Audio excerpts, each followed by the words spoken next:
Hello students, welcome to a lesson through the virtual training center of the Brihan Mumbai Mahanagar Palika. My name is Shraddha teacher, and in this lockdown period, since we are not able to go to school, children, we will be doing many lessons here online through the virtual class. So come on, let's proceed to our lesson for today. Hello everyone, my name is Shraddha teacher, and let me welcome you to a lesson in history for standard 9th. Now this is a lesson which is being held through the virtual training center of the MCGM. Now children, during the COVID pandemic we are not able to reach you physically, so we will be doing such a beautiful and interesting lessons, and we will pick up parts from the textbooks so that we can try and prepare and present a 15-minute interesting session for you regularly. Having said that, let's talk about and start the first lesson that we are going to do today, and the name of the lesson is Sources of History. Now children, we have been learning about sources of history since we were in standard 6th, but we have been learning about different types of sources of history. So when you were in standard 6th, you learned about history of ancient India, isn't it? You talked about the Vedas and the Puranas, and you talked about the various epics that we had in India. After that, you learned about the history of medieval India in the 7th standard. Later on in the 8th standard, we talked about a part of the modern, you can say, history of India, where we talked about the freedom struggle of India. Now in this year's history, children, we are going to learn about the modern history of India, but the history of India post-independence. Okay, so when we talk about modern period of Indian history, it is divided into two parts. One is the British India and the other is the post-independent India. Now about the history of British India, we learnt in standard 8th. We learnt about how the British people came to India, the effects of the British rule, and how we had a long and difficult struggle for independence, about the role of different leaders like Mahatma Gandhi, Subhash Chandra Bose, and the various movements which happened, the non-cooperation movement, the Simon Go Back movement, etc. Now in this lesson, or in this textbook for standard 9th, we are going to learn about the history of post-independent India. That is, history of India after we got our independence from 1947 onwards. Okay, so naturally, when we are studying about sources of history, in this context, we will be learning about the sources of history that we have with us after 1947. Okay, now when we talk about the sources of history of the modern era, that is, some sources of modern history, let us see what these sources could be. So we could have letters, manuscripts, diaries, journals, memoirs, autobiographies, oral histories, interviews, speeches. So all these could be sources of modern Indian history. Okay, along with this, we could also be talking about newspapers, government documents, photographs, maps, the video footage of events, audio recordings, the research data, and objects or artifacts. Okay, so if you look at this very carefully, you will see that certain names are given stars. For example, you have a star where there is a newspaper, a star or an asterisk mark as you call it. You have an asterisk where there are photographs, where there are video footage. Okay, so certain sources of history are unique to the modern era. Like for example, in the year 1870 probably, we did not have any video cameras. We also did not have any still cameras. So we could not have any videos or photographs at that time.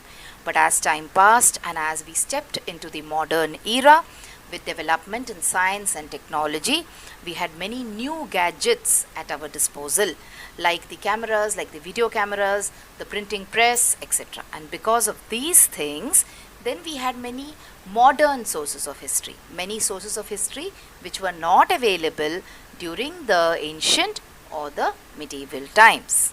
Okay, so now when we are talking about all these sources of history, children, remember that in this particular lesson we will be talking about newspapers, we will be talking about photographs, we will be talking about video footage, audio recordings, etc., which are unique to the modern times. So most of the history which is, or the sources of history related to modern times, you can find in these kind of proofs, that is proofs of audio recording, proofs of video recording, etc. Okay, now let us come back and try and understand what the history of India is with regards to the modern times. Okay, but always remember, like we have been studying since the younger classes, the types of the sources of history is always categorized as oral sources, we have material sources, and we have the written sources. So whatever source of history, you can put it into these three categories. For modern history, you can add one more source, and that is the audio visual source. Okay, so let us start by now first studying the written sources of modern history.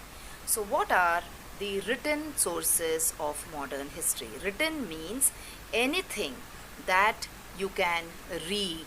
Okay, so it could be newspapers, it could be periodicals, they could be encyclopedias, postage stamps, the diaries of famous people, you could have reference books, government gazettes, correspondence, that is letters written from one person to another. So all these things we can consider as written sources of modern Indian history. Okay, I am specifying modern Indian history because we are talking about modern Indian history over here. But these sources which I mentioned now, that is newspapers, periodical, diaries, reference books, etc., we could also call them as modern sources of history as well generally. So now let's talk about the first, or you can say some written sources. Again, like I just told you, we have journals, diaries, letters, historical documents, newspapers, photos, and even objects. Okay, so let's go and see what the most important written source of history was. So now children, in those times we had the invention of the printing press, and you know how the invention of the printing press gave an altogether new twist to the freedom struggle of our country. Now we could make matters public. Okay, people could share their thoughts with each other. They could print souvenirs, they could print leaflets, all right, they could print pamphlets, and also they could print journals, newspapers, etc. So newspapers, you can say, it is considered as a very, very important pillar of democracy even today. Okay, most of us, we rely and we believe that whatever news appears in the newspaper is true. It was the same thing after India became independent in the 1940s, late 40s, early 50s. The newspaper was a very, very important, you can say, source of written history. Okay, and we can see that it was probably the only alternative, the print media. It was the only alternative in the 40s, the 50s, the 60s, etc. And the newspaper was the most important of all of the other print media. And then you will see the newspapers were from various publications also. So this was an image of the Times of India. These were all national daily newspapers. The Indian Express, you can still see these newspapers around, isn't it? Even today in the morning, if you go to a newspaper stand, you will be able to still buy these newspapers, though they will be in a very, very modern format, and you will be able to see better quality paper, etc. Okay. Now after this, not only at the national level, we also had many newspapers at regional levels. Many newspapers also had their regional editions. Okay, along with this, we had certain other regional papers as well. So see, this was the Bengal Hurkaru. This was a newspaper, you can say, or a periodical which was published in the language Bangla or Bengali. All right. Similarly, we had a certain literature which was created in the 60s, and we study them under the umbrella of the Dalit literature. Okay, this is just one example that I am telling you. And also we had certain other works also produced by the very great Dr. Baba Saheb Ambedkar. All this, children, is part of the print media, or we can say it is part of the written sources of history. Okay, so mainly we had the newspapers, and then we also had these journals, magazines, periodicals, weeklies, etc. Okay, now let's come to one more important point. Now, after the newspaper started off, after we started publishing newspapers, there was a kind of an organization which was established in the 1950s, and the name of the organization was the Press Trust of India. Now, what was the work of the Press Trust of India? It was like a resource pool for these newspapers. The photographs, the reports, the articles, etc., which appeared in the newspapers, they used to source it from the Press Trust of India. Okay, so this organization is functional even today, you will see. Slowly and slowly, we had a very important revolution which happened in the field of technology.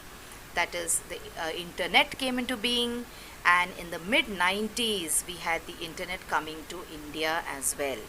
Okay, and as soon as the internet arrived in our country, you will see that the Press Trust of India also went online.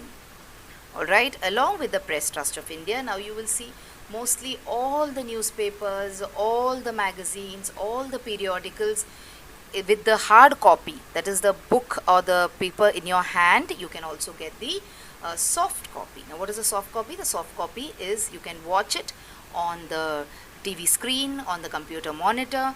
So this is how the internet, it revolutionized the Press Trust of India and most other print media also. So now most of the print media, they have gone digital. Okay, and they started using the satellite broadcast technology. And this is how the history of modern India took shape. Now, along with the newspapers, along with the press, we also have another very important type of written source, and that is the postage stamps. Okay, so now the postage stamps, children, nowadays it is little difficult for us to come across the postage stamps because we hardly write letters and post them to people. But if you have your father has a bank account, or he has an account with LIC of India, you will see that sometimes he gets letters on which there are postage stamps. Okay, so now the postage stamps are also considered to be one of the very important, you can say, written source of modern history. Now the postage stamps, what is done is the postage stamps are made in such a way, they are printed in various sizes, they are printed in various colors. Okay, and they have a variety of themes on them.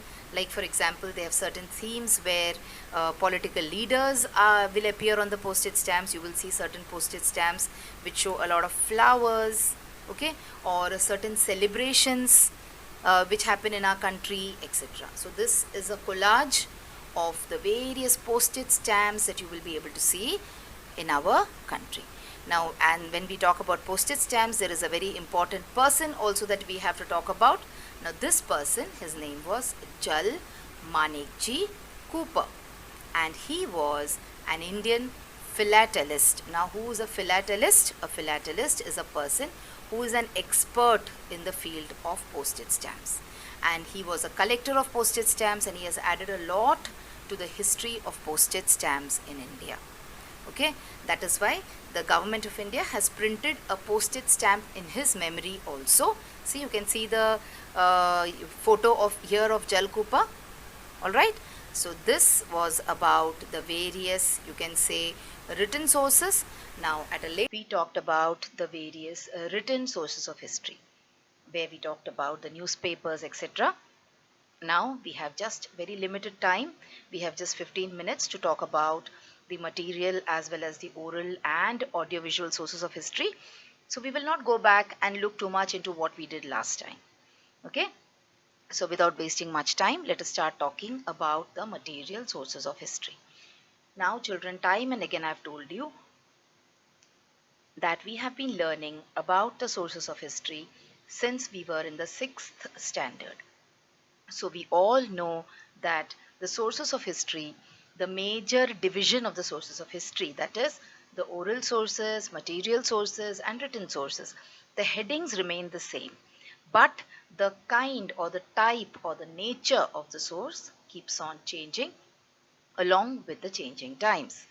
So now when we talk about coins as a source of history, let me just try to remind you what we have learned about coins in the previous lessons or in the previous years. So these are coins which are ancient in nature. Alright, see, even these are coins of the Gupta dynasty. So they are very, very ancient coins. Now when we talk about coins as a source of history in today's times, see, we will talk about the coins which we have seen recently. For example, see, these are some coins which you can still find today in circulation somewhere or the other, but we still study them as sources of history because look at the date on which this coin has been, you can say, minted. It is in the year 1970. All right, so that is almost 50 years ago. So this is a very, very important source of history for us. Okay, so like I told you, some of these coins you will be able to see even today in people's pockets. Now these are the coins of today. All right, but still these are also sources of history because these were being found yesterday and day before yesterday also. All right, so these are all the coins which can be considered as sources of history. So when we talk about coins in each, you can say, period of history, we have learned that coins are a very, very important source to understand the history of those times. Okay, now let us talk about these coins as against the ancient coins. Now in these coins, you will see that these coins are a little bit embossed. That is, if you touch the surface of the coin, you might be able to feel certain things. Now, why is that so? Now, these coins have been so designed that even the differently abled people are able to deal better with these kind of coins. Okay, so these are the modern sources of history, that is the coins of today.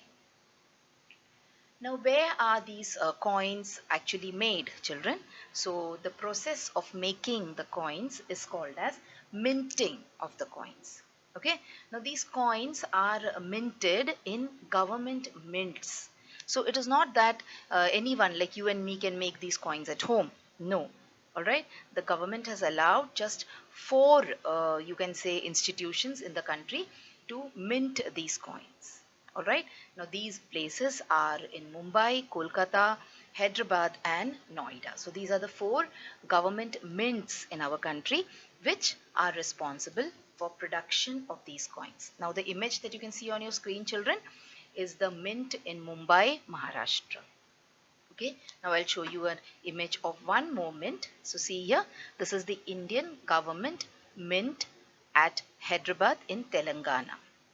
Okay, now there is a small history also given along with the picture here. So it was established in 1803 and it was actually supposed to serve the Nizam of Hyderabad. Okay, so he established or he set up this particular mint in order to provide coins for his economy. And this is part of the Indian government setup today. So you can see the big board over there, Indian government mint, and in Hindi it is written Bharat Sarkar Taksal. Okay, and below that it is written a unit of SPMCIL. So what is SPMCIL? It is the Security Printing and Minting Corporation of India Limited. Okay. So this is about a very, very important material source of history, modern history that we are studying about today, and that is the mints or the, you can say, coins. Okay. Now let us come to one more important kind of, you can say, sources of history, that is museums. Now what do you get to see in museums? You get to see these kind of ancient artifacts. Alright, these kind of things which we hardly use today, these kind of things were used by people in the ancient times. Alright, we can see all these kind of things in the museum. Along with that, you will be able to see these kind of sculptures. Sculptures means kind of idols, okay, which people have made. You will also be able to see weapons used by the kings or by the different kind of rulers along the different times. So museums also are very important part of material sources of history, because from museums you get to learn and study about so many different materials which are an evidence of history. Okay, now let me show you a scene from inside a museum. Before that, see, this is one of the very famous museums in India, that is a national museum. Okay, in India there are many national museums. I'll be showing you the names soon, but this is a national museum at New Delhi. Okay, so see here, this is a scene from inside a museum, and you can see people are walking around and observing also. Okay, now whenever you visit a museum, children, you should always remember that you should have someone to guide you. All right, now you may go on many excursions or picnics. So when you go to a museum is not just for entertainment purpose. When you go to a museum, you need to observe things, you need to understand things. Okay, so if you have someone to guide you, it is very good. Or else you will see in museums they have these big boards on which they give information about the artifacts that are displayed there. So remember, whenever you go to a museum, take a paper, take a pen along with you, and be very observant and try to notice what is written on the, you can say, information charts, and try to take down notes as well. That is how you will be learning more about our sources of history. All right. And museums can be of two types. They could be government museums or private museums. Okay. Now, these are some of the government or national museums in India. There is no need for us to remember all these names, but this just I'm giving it to you as an additional piece of information. So the museum at Allahabad, the museum at New Delhi, the Salar Jung Museum, the Victoria Memorial Museum, all these museums are the national museums of India. That is, they come directly under the government of India. And there are certain museums which are maintained by the archaeological surveys of India also. For example, if you go to a place of historical importance, there in that particular place you will see a small museum being made which will show you information about that particular place only. Okay, so these are called as site museums. Along with that, there are many science museums also. So this was in short a kind of a knowledge for you, extra knowledge for you regarding museums in our country. Now children, let us come and talk about the oral sources of history also. So what are the oral sources of history? Oral sources of history are the accounts of the past which are spoken, okay, and which are passed down from one generation to another. Now the oral sources of history in the ancient times, they were just in the spoken format because there was no technology to store this speech. But slowly as time passed, we will see that in modern history, oral sources also underwent a little bit of a change. Okay, so when you talk about oral sources of history, you have stories, you have narratives, you have anecdotes. Anecdotes are short stories. Jokes, you have folk songs, and see, you have two new things, that is radio recordings and popular music. So you can see a girl sitting and listening to the big recorder in her house. Okay, so these are the types of oral sources of history. Now you have these traditional songs which people sing. Okay, in the Maharashtrian you can say background, if you see, you have these povadas, and you have these kind of religious songs, spiritual songs which people sing. What are povadas? Povadas are a kind of genre of Marathi poetry. Okay, it is a kind of a ballad which is sung in Marathi and which came into, you can say, existence from the late 17th century onwards. And in the povadas, they used to praise kings, especially Chhatrapati Shivaji Maharaj. All right, and you will also see that OVs, and this is a very famous kind of an OV, Janabainchi OV. And you will see, if you can read Marathi, of course we all can read Marathi, Jatyavaril Paramparik OV. Now Jata is a kind of a homemade grinder on which the ladies used to grind cereals or pulses or grain. Okay, so while grinding the grain, the songs that they used to sing, so these are a kind of folk songs called as the OVs. Okay, so this was about the oral sources.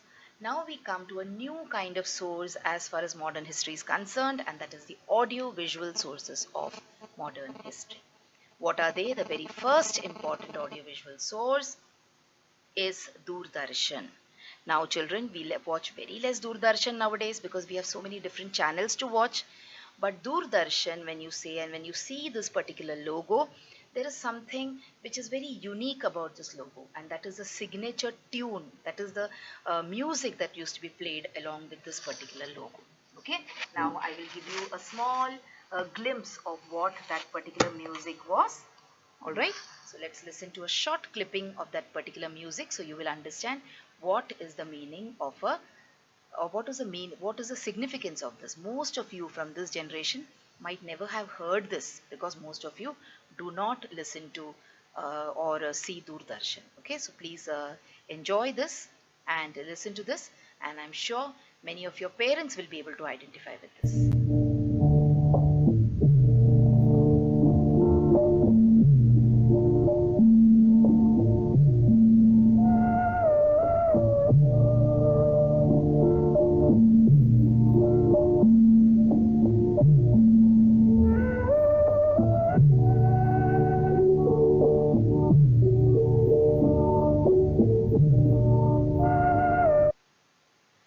Okay children, so I played it just for a few seconds, but next time whenever you get an opportunity to listen to this or see this particular channel, please listen to this music also, because it is a very very important part of our audiovisual source of history. Okay, after this, now let's see the next part. On the Doordarshan, people could watch various kind of documentary films, they could watch plays, they could watch serials.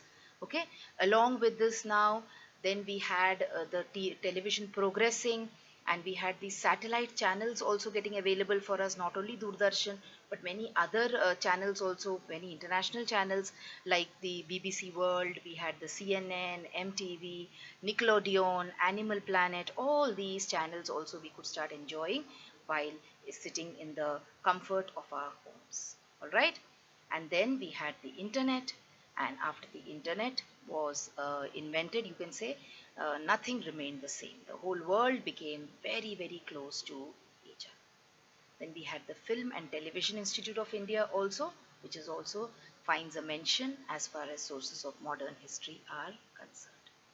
Okay children, so that was all for today. Hope you enjoyed this lesson, and also you got many inputs about the sources of history, that is sources of modern history. And now next time when we meet, we will do another lesson in social studies. Till then, goodbye and thank you so much.